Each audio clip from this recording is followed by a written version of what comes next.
Hi friends, in this video we will learn about the various built-in functions for tuples. Python has various built-in functions that accept tuple as an argument.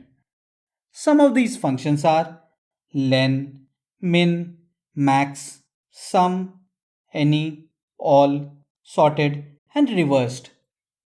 Let us go through these functions in detail, starting with the len function. The len function returns the number of items in a tuple.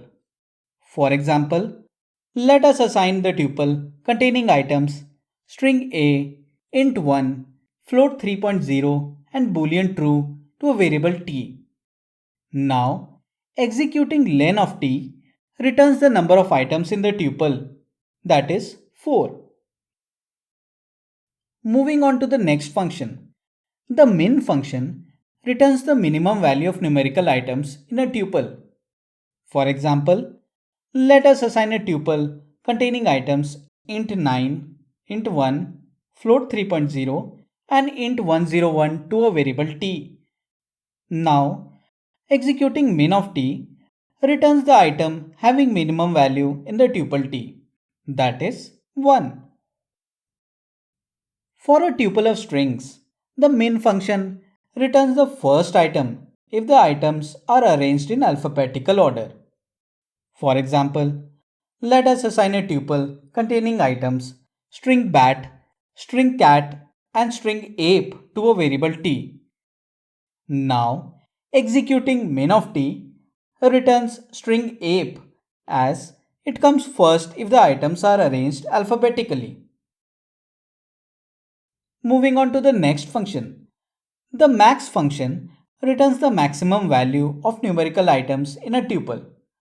For example, let us assign a tuple containing items int 9, int 1, float 3.0 and int 101 to a variable t. Now, executing max of t returns the item having maximum value in the tuple, that is 101. For a tuple of strings, the max function returns the last item if the items are arranged in alphabetical order.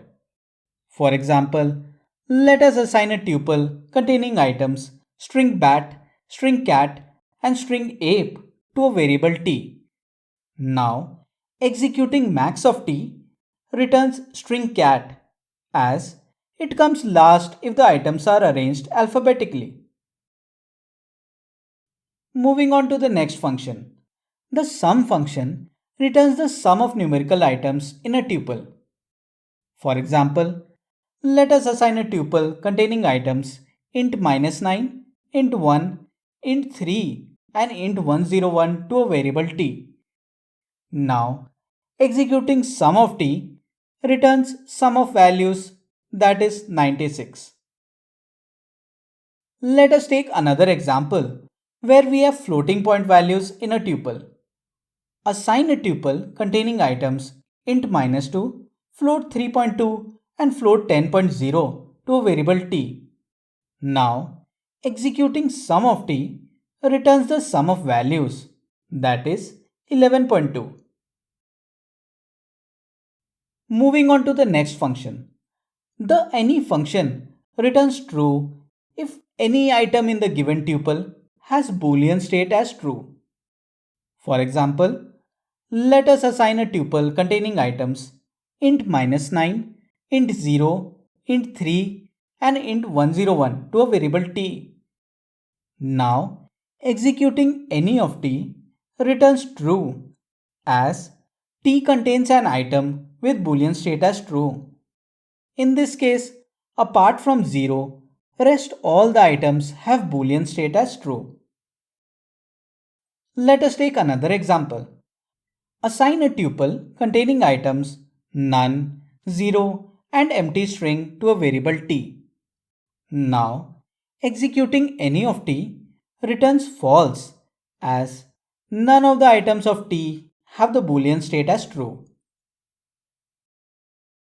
Moving on to the next function. The all function returns true if all the items in the given tuple have boolean state as true. For example, Let us assign a tuple containing items int -9, int 10, int 3, and int 101 to a variable t. Now, executing all of t returns true as all the items of t have their boolean state as true. Let us take another example. Assign a tuple containing items string A, string B, string C, and empty string to a variable t. Now, executing all of t returns false as the empty string has a boolean state of false. Moving on to the next function, the sorted function accepts a tuple and returns a new list containing items in a sorted order.